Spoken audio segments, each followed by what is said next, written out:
Hai semuanya, Assalamualaikum warahmatullahi wabarakatuh.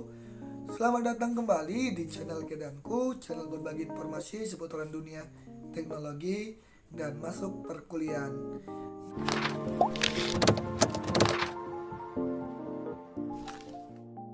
Nah, mungkin ada beberapa di antara kalian yang sudah menyaksikan channel ini atau mungkin sudah subscribe. Terima kasih sudah menyaksikan dan sudah subscribe. Dan bagi yang belum subscribe, silakan di-subscribe ya. Karena subscribe kalian atau teman-teman ataupun adik-adik sangat memotivasi saya untuk membuat konten-konten yang menarik ke depannya. Nah, di video kali ini saya udah hampir 2 minggu nih tidak buat video. Di sini saya mau berbagi salah satu hal yang mungkin menarik ya untuk adik-adik ataupun teman-teman yang menyaksikan. Jadi di sini saya mau tahu bagi adik-adik semua udah tahu apa belum nih perbedaan SNMPTN tahun 2020 dengan SNMPTN tahun 2021? Atau memang nggak mau tahu? Ya nggak masalah. Tapi di sini saya mau berbagi dengan adik-adik yang menyaksikan video kali ini, apa sih perbedaan dari SNMPTN tahun 2020 dan di 2021. Nah, di sini ada beberapa perbedaannya yang mungkin baru kalian tahu. Nah, saya bagi menjadi 3 ya. 3 hal yang menjadi perbedaan penting antara SNMPTN tahun 2020 dengan SNMPTN tahun 2021. Ya, yang pertama, ya, di SNMPTN tahun 2020 itu hanya dibuka untuk universitas negeri seluruh Indonesia untuk jenjang S1 ya, strata 1.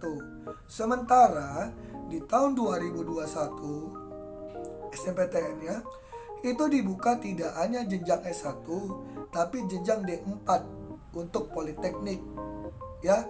Jadi S1 plus D4.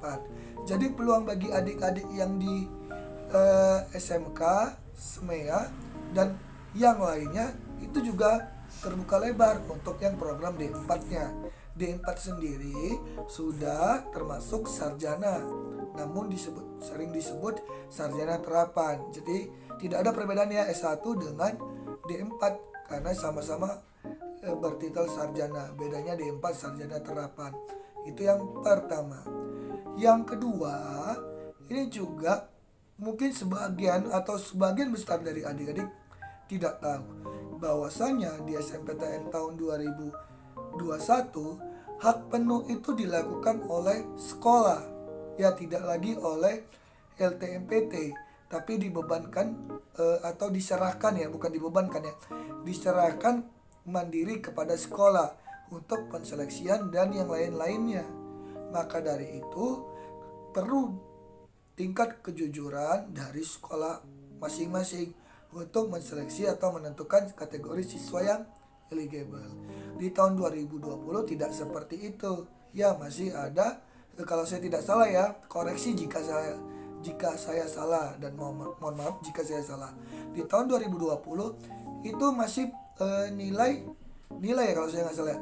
Nilai itu mesti diinputkan ke LTMPT-nya kalau saya nggak salah ya. Nah, nanti dari nilai tersebut ketahuan siapa yang eligible, baru diinputkan nama-namanya. Namun di tahun 2021 ya, di tahun 2021 itu untuk nilai tidak diinputkan lagi. Siswa eligible diinputkan tetap tapi berdasarkan nilai. Nah, di nilai ini tadilah yang menentukan itu pihak sekolah dengan standar perankingannya ya. Setiap sekolah akan meranking siswanya atau siswinya berdasarkan nilai rapot. Maka dari itu jika kamu disuruh menginputkan nilai rapot dan nanti ada perankingan dan ditunjukkan oleh pihak sekolah perankingan kamu, maka itu sudah termasuk dalam kategori sekolah memberikan kejujuran kepada kamu dalam menentukan siswa atau siswi yang eligible. Kenapa demikian? Karena yang pertama, kamu diberi akses untuk menginput nilai kamu sendiri. Dan biasanya ketika kamu menginput akan dikoreksi oleh guru dan tidak mungkin kamu menambah-nambah nilai kamu. Yang kedua, dilaksanakan perankingan ya terstruktur dan jujur. Dibuktikan dengan apa? Ketika sudah dikasih tahu siapa siswa yang eligible, maka sekolah yang jujur pasti akan mengeser ya bukti perankingan dengan skornya, ya dengan rata-rata nilai. Dan di situ bisa kamu cek bener nggak rata-rata nilai kamu. Kalau benar berarti sekolah melakukan kejujuran, ya. Jika tidak, ya mungkin bisa kamu tanyakan apa trouble-nya. Tapi setahu saya, insya Allah pasti semua sekolah melaksanakan dengan cara yang jujur. Karena kan tidak bisa untuk bermain-main dengan nilai dan kamu sendiri bisa mengeceknya. Dan yang terakhir, yang ketiga ini banyak yang salah dan bahkan bingung karena saat ini sudah menentukan untuk pemilihan jurusan ya, karena dari tanggal 15 sampai nanti ke tanggal 24 Februari kamu berhak untuk menentukan jurusan di LTMPT. Nah, di yang ketiga ini pemilihan jurusannya ini agak sedikit berbeda ya dengan tahun 2020. 2020 kamu dibebaskan untuk memilih universitas di dalam maupun di luar, atau bahkan dua-dua pilihan kamu bisa di luar. Tapi di SNPTN tahun 2021 tidak lagi adik-adik. Ya, kalau kamu memilih dua pilihan, kamu wajib satu di antara dua memilih universitas berdasarkan daerah asal sekolah kamu. Nggak boleh kamu memilih dua-duanya di luar. Contoh pilihan pertama nih, misalnya dia sekolahnya di Sumatera Utara. Pilihan pertama UGM, pilihan kedua IPB, atau dua pilihan itu di UGM. Tidak bisa. Akan muncul notifikasi bahwasanya wajib salah satu di antara dua pilihan dari daerah sekolah asal. Namun jika kamu ingin memilih di luar, ya cukup satu pilihan saja pun bisa. Misalnya kamu ingin memilih satu pilihan saja UGM, FK, udah cukup satu itu saja bisa. Namun kalau dua-dua tidak bisa.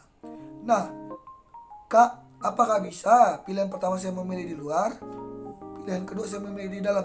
Bisa, nggak ada masalah. Tapi jika ditanya mana yang terbaik, lebih baik itu pilihan pertama itu di dalam, pilihan kedua itu di luar. Atau yang paling lebih baik, pilihan pertama dan kedua itu di dalam. Karena mungkin berdasarkan informasi yang saya terima, ataupun adik-adik sering juga mengikuti webinar tentang bagaimana cara masuk jalur undangan, lebih diarahkan untuk bisa memilih dua-duanya atau satu di antara dua di daerah asal sekolah kamu. Karena universitas di daerah asal sekolah kamu tidak ingin diduakan. Nah, mungkin itu aja perbedaan dari SNPTN tahun 2020 dan tahun 2021. Mungkin ini ada manfaatnya bagi kamu. Terima kasih sudah menyaksikan. Dan mohon maaf yang sebesar-besarnya apabila ada salah-salah kata saya. Mohon maaf, berarti saya kurang literasinya. Tapi ini berdasarkan apa yang saya tahu dan apa yang sudah saya baca. Terima kasih sudah menyaksikan. Sukses untuk semuanya. Semoga adik-adik yang menyaksikan video ini lulus di PTN yang diinginkannya, baik jalur SNPTN dan masih banyak jalur yang lainnya. Saya akhiri dengan assalamualaikum warahmatullahi wabarakatuh.